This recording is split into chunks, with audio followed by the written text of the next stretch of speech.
The mothers, good afternoon, daughters. Thank you so much for joining us today for this wonderful Mother's Day experience. And I hope you've had a great time so far. Have we? Okay. Please allow me to honor my senior pastors, Pastor Trix and Pastor Augusta. I'm really grateful for the opportunity.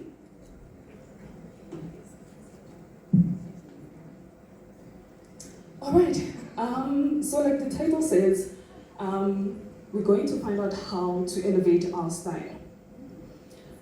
Isn't it beautiful to find out that the first ever designer is God the Creator himself? Oh, wow. Yes. When we look at Genesis chapter 3, we see how God clothed Adam and Eve with animal skin. Then we look at Genesis 39 and we see how God was very intentional and specific about how he wanted the priest to be dressed. And again, in Proverbs 31, the woman that I believe all of us aspire to become, in verse 22, it says that she dresses in fine linen and purple gown. So we can see already in the Bible how very intentional it is for us to consider how we dress ourselves. The truth of the matter is, the way we are dressed is the way we're going to be addressed. So as much as styling is subjective, it is undeniably influential.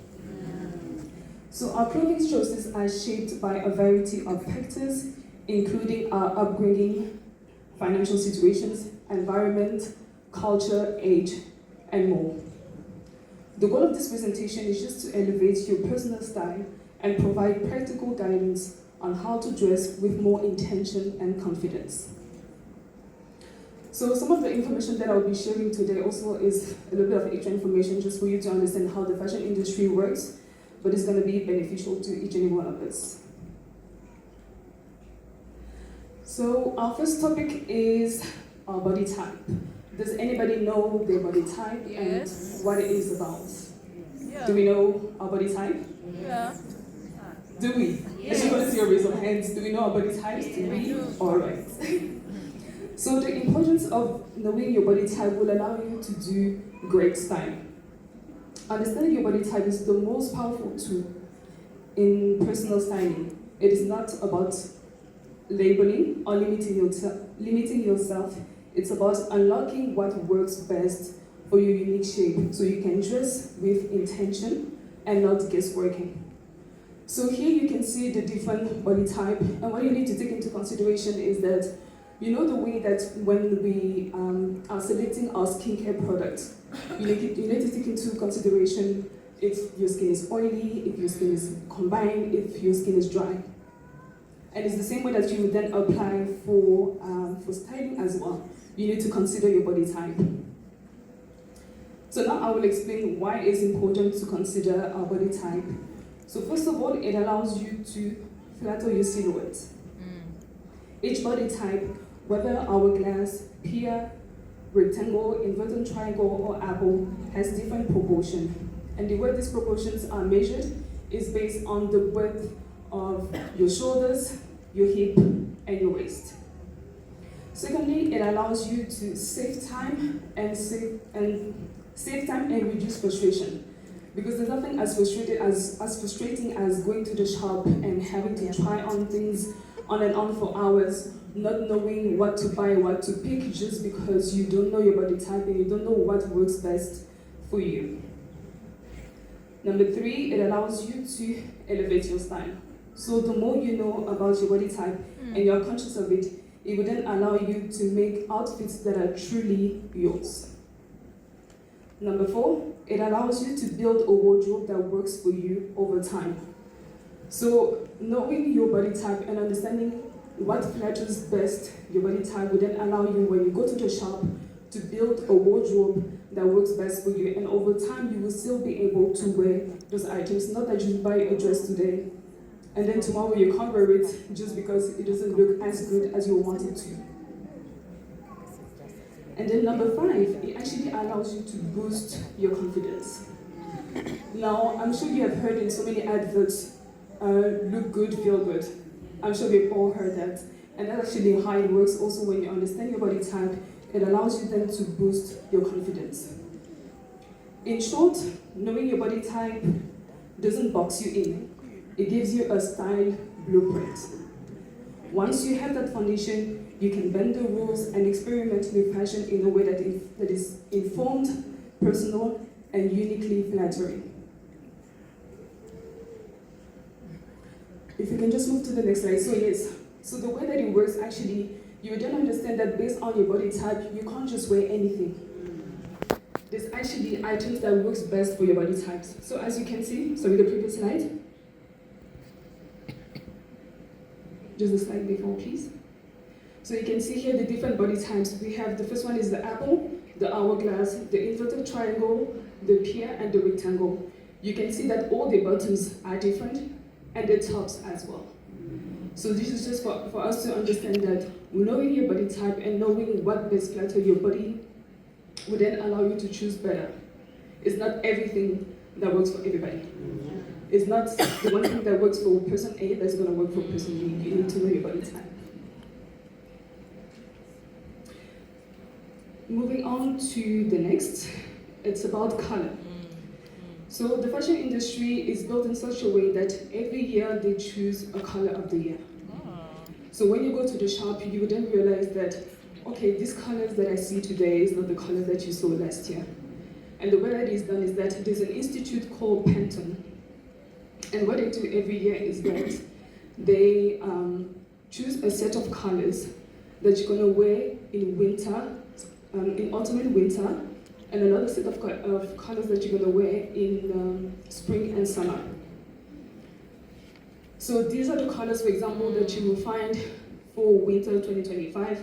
And what it means is that those are the dominant colors that you will find in stores.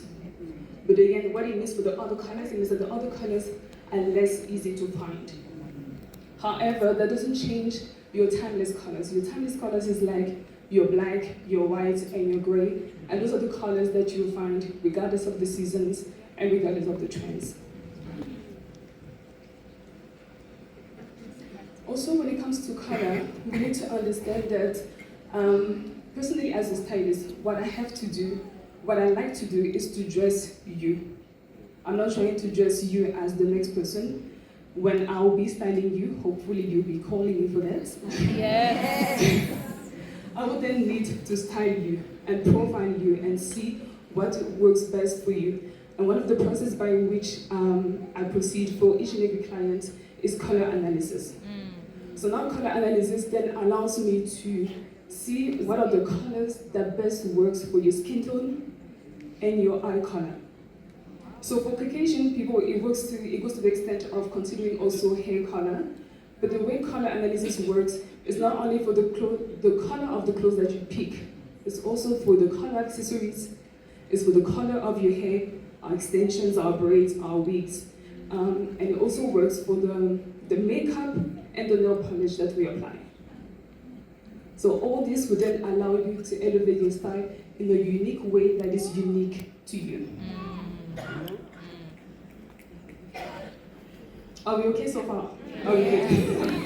Yeah, we're loving it. Alright, in terms of color combination, I know that sometimes it can be quite tricky, but just to give you a quick tip, is when you go to the shop, most of the retail shops are laid in such a way that it allows you, if you pick one skirt on this side, most of the time they will put like a shirt and a blazer next to it so that you can actually combine a full outfit. So next time when you go to the shop and you don't know which color to combine it with, just pay attention around you. Look at the shops, being for Shini, Woolies, whichever that you shop wherever it is that you shop, you will be able to identify how to combine the colors that you want to pick.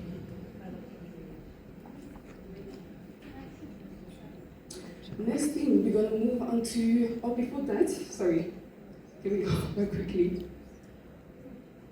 These color combinations are the colors, if you want to take a picture, you can take a picture. Those are the colors that you want to do, the color combinations that you want to do in winter.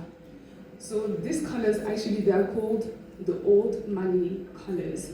So the reason why they're called the old money colors is because they allow you to look effortlessly polished and stylish. So consider having these colors in your wardrobe, especially for this coming winter. Nice. Next thing, we're going to see how to build a wardrobe. But we're going to focus mostly on how to build a wardrobe for winter. So in terms of your staple tops, you would then have your basic t-shirts, your short sleeves, and your long sleeves. You want to have a long sleeve crew neck as well. You want to have shirts, button shirts, mostly white, black, a blue stripe, and also other colors that are optional. So the other colors that you will consider is, like I said in the beginning, speaking about colors, you then choose the color that best works for you. Also, yes, so now we have the staple buttons, a dark wash denim, a wide leg trouser, black leggings or black trousers, and a satin skirt. So in terms of the colors, I will definitely advise to get the blue jeans and the black trousers. In terms of the skirts and the other items that you see there, just either pick the color of the season or pick your favorite color for the season. Next, we have our staple outerwear. So the first one is the classic blazer. Then you have a wool coat and a trench coat. Those are items that, regardless of the season, you will always find them, especially a black coat and a trench coat. That reminds me of a friend that wanted to buy a very flashy pink coat. And she asked me, is it a good choice for me to buy it? And I said to her, if, first of all, pink is not your favorite color, pink doesn't suit your skin tone, and you don't have the budget for that coat, that particular coat, because it costs about 4.5. I'm like, listen, if you want to buy that coat, please take all these things into consideration. First of all, is this your favorite color? Number two, is it the color that best works for you? And then number three, do you have the budget to actually buy that coat? So one color that I would definitely advise to get is a black coat. That's your number one. Those are the coats that you will always find, regardless of the seasons. You just have to choose the fit that best works for you. And then also the trench coat is also one of them. All right, because I am running out of time, you can actually, I'm just gonna go quickly, through the shoes. So the shoes as well, you will want to have a pair of black boots, black loafers, black high heels, and sneakers. So with all these items that I have shown you, they allow you to actually, with 3 tops and 4 bottoms, you are able to do about 12 outfits. Wow. So the more basic tops and bottoms you have, the more outfits you can do. Oh, wow. All right, let's do a little bit of outfit inspiration. Please understand that monochrome is never boring. So one of the ways to make your outfit interesting, is through shape, texture, or color. So a monochrome outfit is basically, so you just choose one color and you try to make it more interesting. You can just play around with the shade. So maybe you do orange, you can be a dark orange and a light orange in one outfit. Number two inspiration is actually one of the colors, some of the colors that you will see mostly in this season, that you can also consider adding to your wardrobe. Another color combination is also your burgundy and a light blue. And then for your more smart casual days, you can then have a trench coat with a white leg trousers and sneakers and rockets. Thank you so much for listening. You can actually... Hallelujah, hallelujah, hallelujah. So much. I encourage you to take a picture of this slide. That was absolutely excellent, Sarah. Thank you so much. We learned a lot, and we'll definitely be hitting you up for some more style tips. But as we continue with the giveaways of the day, the question for Elevate Your Style